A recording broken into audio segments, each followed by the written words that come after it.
The Toyota Tacoma, America's favorite midsize truck. Last fully redesigned in 2005, students going into their first year of college were born that year. Think about that. And in those last 18 years, those kids were taught how to walk, how to talk, how to be good people, and hopefully all of the other appropriate things. For the Tacoma, it is similarly evolved. The Tacoma is undoubtedly the best-selling truck in its segment. For 2024, it takes all of the things that people love about it and modernizes them. Case in point, you are looking at the only hybrid option now in the midsize truck segment, and the limited trim here gets a class exclusive feature on top of that, an adaptive air suspension. How fancy. TRD Sport, TRD Off-Road, and limited trims can be had with this power rear tailgate. There are buttons on either side that will power the gate both down and back up. Pretty useful.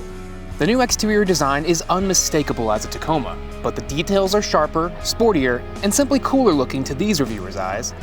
Toyota showed off this design as an all-electric concept almost exactly 2 years ago, leaving us wondering if a production model with the Tacoma name might be in our future. Thinking about the future is fun, but sometimes it's a little scary. So what do we know right now about the Tacoma's powertrains? The Tacoma has not only embraced electrification, it has also outright denounced the 6-cylinder engine. But it's not alone. The latest Chevy Colorado and GMC Canyon are no longer available with V6 engines either.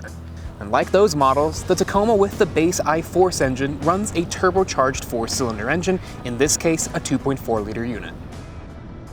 Alright, now there are 3 tunes of the iForce engine. If you get the base SR trim, you'll get 228 horsepower. If you bump up to any other trim level with this engine, it'll have 278 horsepower. However, if you get a manual transmission, which is available on the SR, TRD Sport, and TRD Off-Road, it gets 270 horsepower.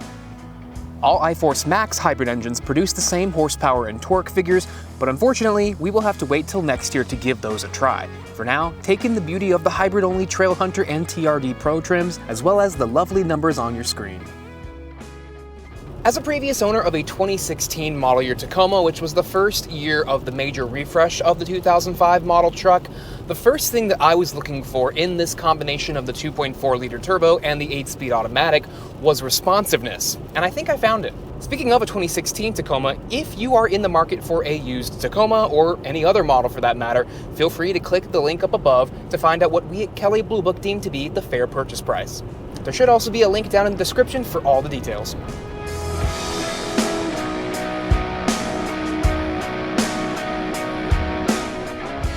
The main takeaway here is you no longer have to floor the Tacoma every time you want to just speed up a little bit. This combination really works well together. The 8-speed automatic is still tuned for efficiency like the old 6-speed, but it actually responds to your inputs. It doesn't hesitate begrudgingly to downshift. It downshifts right when you need it to. So in that regard, thank you, Toyota, for listening.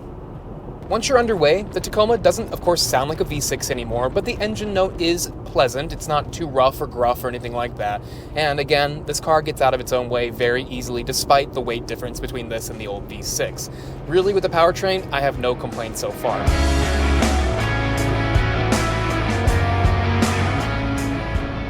This is a TRD pre-runner model, so 2-wheel drive, no rear seats, no rear doors, and the longer bed. So keep that in mind when I talk about this, but I imagine that they all drive pretty similarly. This has, of course, more sporty tires, a little bit lower profile than the off-road oriented models, but overall, this still feels like a truck. It still feels like a Tacoma. If you're looking for a car-like ride, definitely check out a Honda Ridgeline, a Hyundai Santa Cruz, or a Ford Maverick, because this is a body-on-frame truck, but it's a more refined experience than it was before. Now when it comes to braking, the old brakes were perfectly fine, and these are no different. They immediately start slowing you down as soon as you start pressing them. They're not too firm, they're not too light, they're really right in the middle. So no complaints with the brakes whatsoever. I will point out though, it has been raining here in Southern California, so I'm not going to do any hard braking to really test the full potential of these brakes, just to be on the safe side, but they feel really good.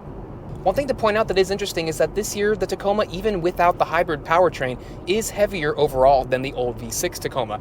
The heaviest non-hybrid Tacoma weighs about 4,720 pounds, whereas the old V6 maxed out at around 4,500. So even with that 200-pound deficit, the brakes do feel competent, so no worries there.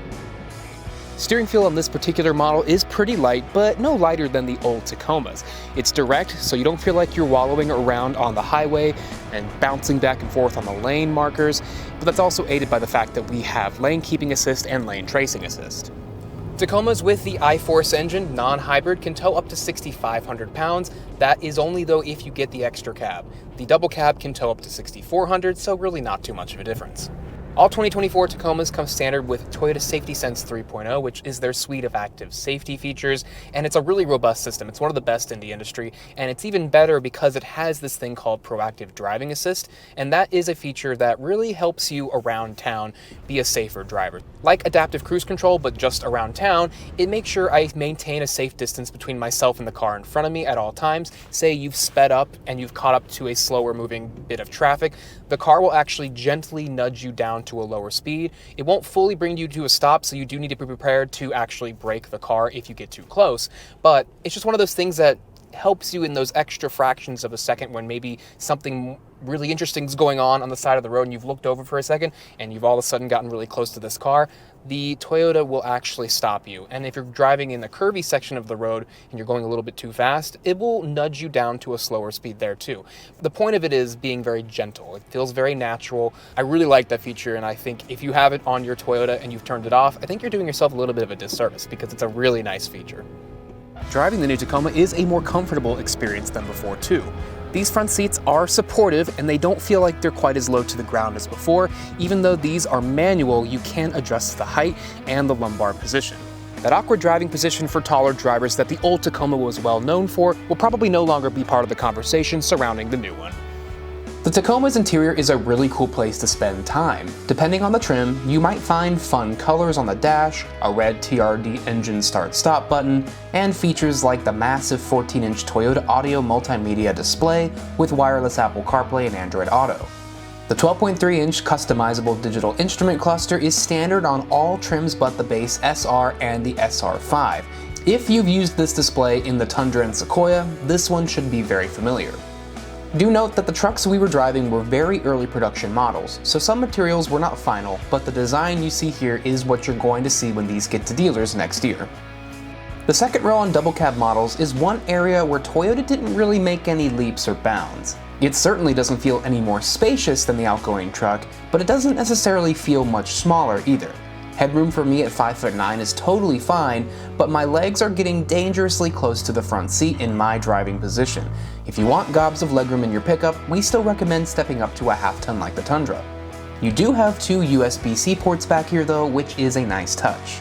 Don't think you need a second row at all? The extra cab makes its return as a replacement for the access cab. The rear doors are gone and the space behind the front seats are left for storage only. There are no seats back here. To expand your cargo capability, you can actually fold down the passenger seat, which gives you this nice flat load area. It doesn't have any cup holders or anything, but it has hooks right here, a little bit of cubbies here and there, and areas you could maybe hang items on the back side of them. And it also reveals the cargo area behind because, again, no back seat available on any extra cab models. Pricing for the 2024 Tacoma, minus the two hybrid-only trims, starts at $31,500 for the SR trim in extra cab form with two-wheel drive. The least expensive way to get into a model with the manual transmission is via the $36,900 SR double cab with four-wheel drive. The cool TRD pre-runner that we were driving starts at $38,100, but it is not available with the manual transmission, while the top-of-the-line limited trim comes in at $52,100. These prices are all before destination and the other usual hidden fees. Across this broad lineup, you'll find a ton of packages that can take your Tacoma to the next level in tech and off-roading ability. Want the giant touchscreen, premium audio, a moonroof, and the powered tailgate while still retaining the manual transmission? There's a premium package on the TRD Sport model for you. Other impressive standalone features include things like a digital rearview mirror, the adaptive suspension on the limited trim, a digital key, heated steering wheel, and a power sliding rear window. Competitors in this segment include the GMC Canyon, Chevy Colorado, Nissan Frontier, and to an extent, the Honda Ridgeline. The Ridgeline, however, is the only one that rides more like a car due to its unibody chassis. But if you want the most capability, especially when it comes to off-roading, the Tacoma and the other trucks on this list will serve you better.